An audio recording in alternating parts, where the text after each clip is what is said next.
Le chapitre qui va nous intéresser aujourd'hui, donc, c'est la probabilité. C'est un chapitre important pour la classe de terminale D. Ce chapitre va porter sur 4 leçons. La première leçon, c'est la notion de dénombrement. Donc, leçon 1, dénombrement.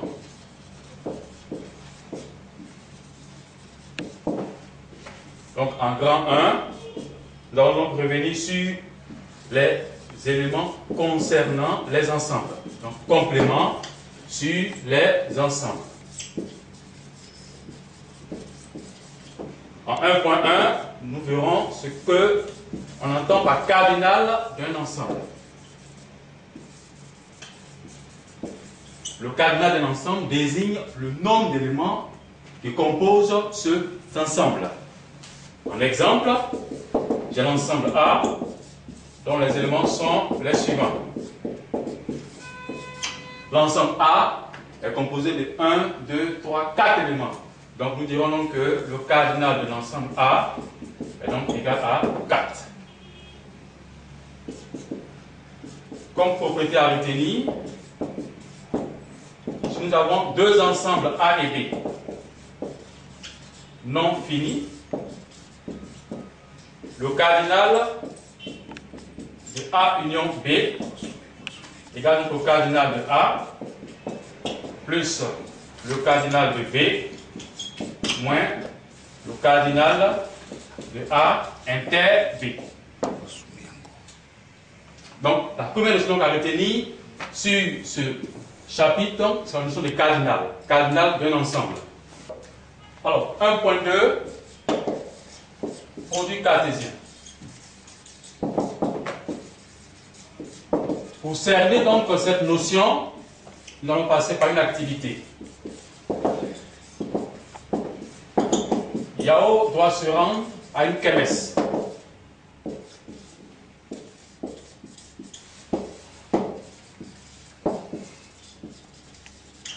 Il dispose de 2 chemises et 3 pantalons.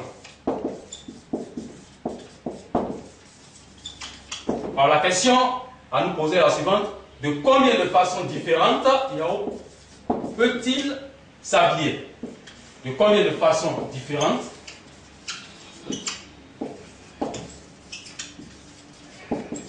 Yao peut-il s'habiller? Donc, Yao dispose de 2 chemises et 3 pantalons. Il veut se rendre à sa kermesse. Alors, de combien de façons différentes peut-il s'habiller? Pour donc faire ressortir les différentes façons, nous disposons de 2 méthodes. La première méthode,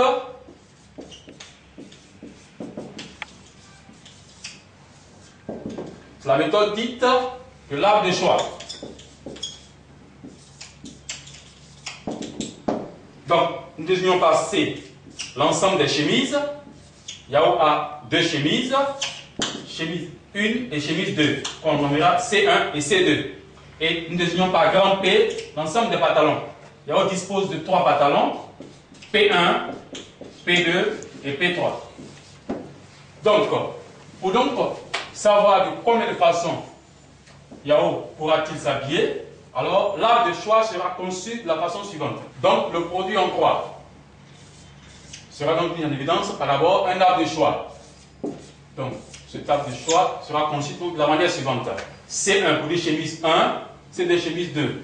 Ensuite, à chacune des chemises, on va associer ces différents pantalons. Pantalon 1, pantalon 2, pantalon 3. Donc, Yao donc peut choisir la chemise 1 associée ici au pantalon 1. Ça nous donnera le groupe C1, P1.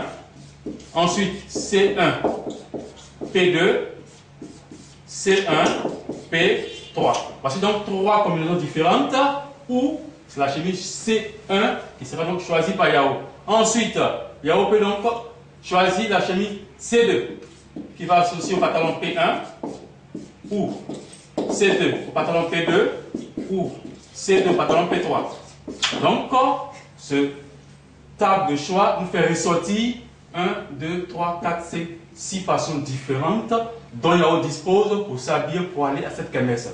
Ça, c'est donc la première possibilité. La seconde possibilité dont Yahoo dispose est appelée le tableau à double entrée.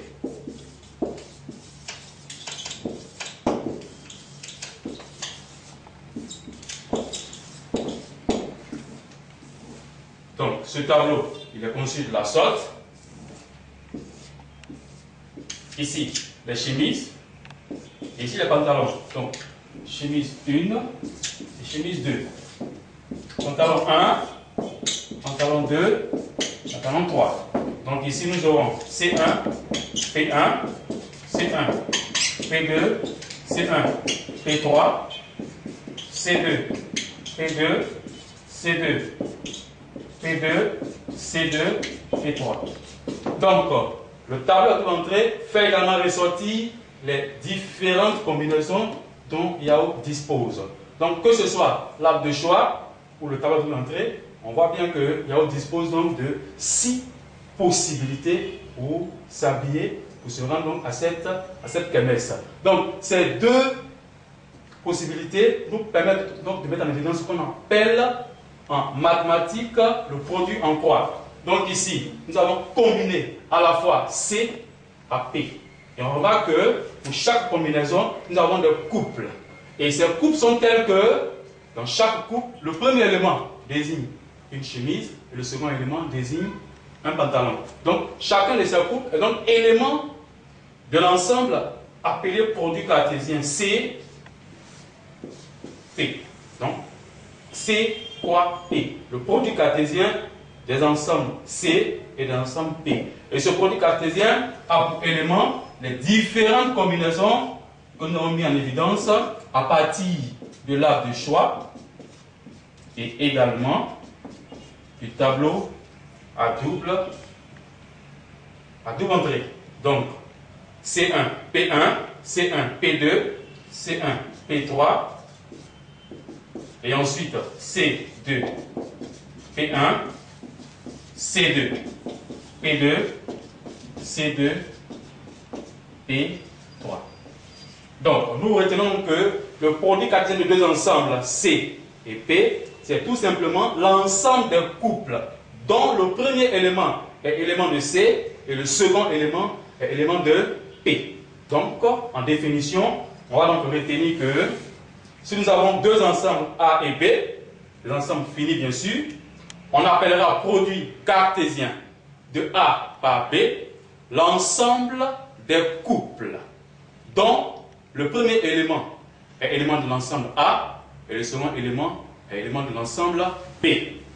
Bien, donc on a établi une relation entre les différents cardinaux. On a dit que l'ensemble C, c'est l'ensemble des chemises. On a donc deux chemises. Et l'ensemble P, l'ensemble des pantalons. 3 pantalons. Et nous avons dit aussi que le cardinal de l'ensemble désignait le nombre d'éléments composant cet ensemble. Donc, le cardinal de C ici, ce sera 2. Et le cardinal de P, ce sera donc 3. Puisque P a 3 éléments.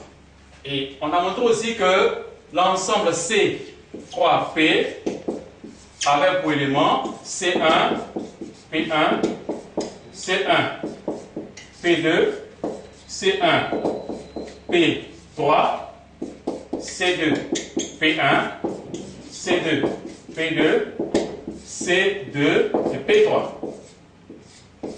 Ok, donc on remarque qu'il y a une relation qui lie les différents ensembles.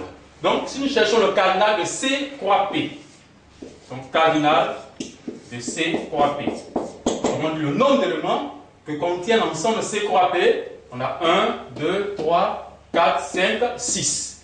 Donc 6 éléments. Bien, l'ensemble C croix P a pour éléments C1P1, C1P2, C1P3, C2P1, C2P2, C2P3. Et le cardinal de C croix P sera donc 6, puisque C croix P dispose de 1, 2, 3, 4, 5, 6 éléments.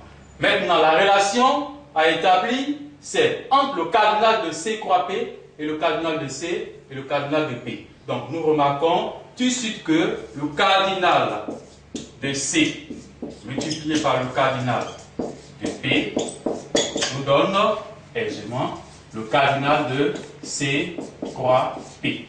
Et donc 2, 3, donc 6. Donc nous retiendrons comme propriété que si nous avons deux ensembles A et B, alors le cardinal de A croix B sera donc égal au cardinal de A multiplié par le cardinal de B. Bien, on va maintenant aborder la deuxième partie de cet élément. Donc, il s'agit donc d'un PUP, arrangement,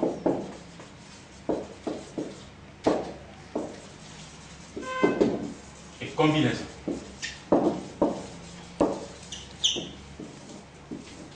Donc, en 2.1, on verra le PUP. Bien, on appelle PUP d'un ensemble E toute suite de P éléments composant cet ensemble. Nous avons par exemple l'ensemble E, dont les éléments sont 1, 2 et 3. Alors, formé d'un couple de deux éléments à partir des éléments de E, revient donc à faire les deux duplés de E. Donc, si j'ai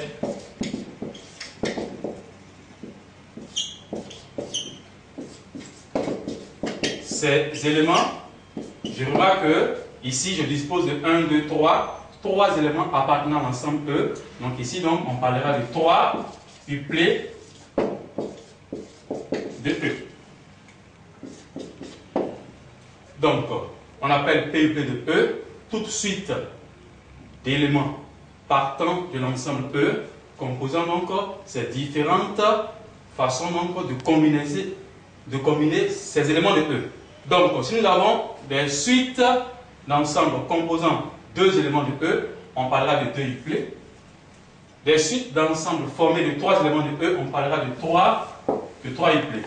Bien, ce que nous devons retenir, c'est que, par définition, nous avons un ensemble E non vide fini, et P, un entier naturel non nul, on appellera P duplé de E ou P liste de E, tout de suite ordonnée de P éléments de l'ensemble E, distinct ou non.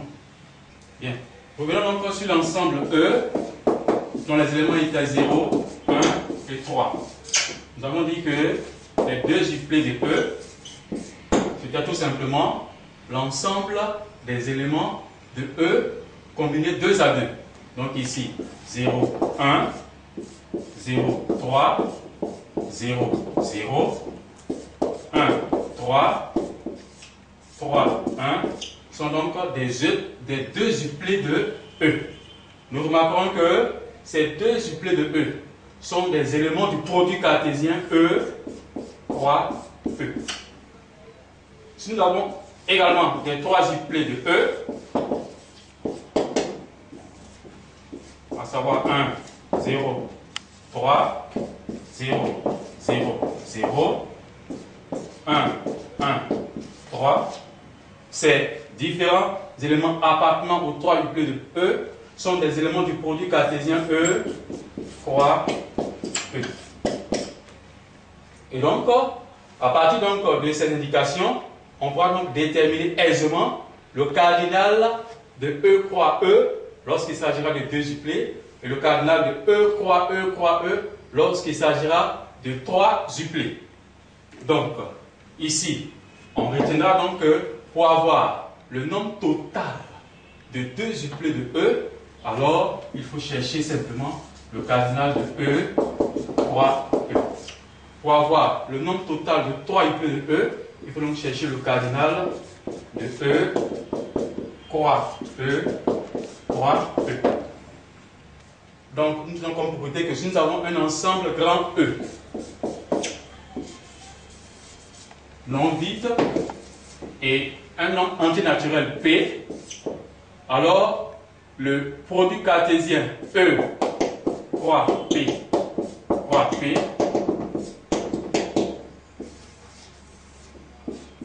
donc sera donc égal à cardinal donc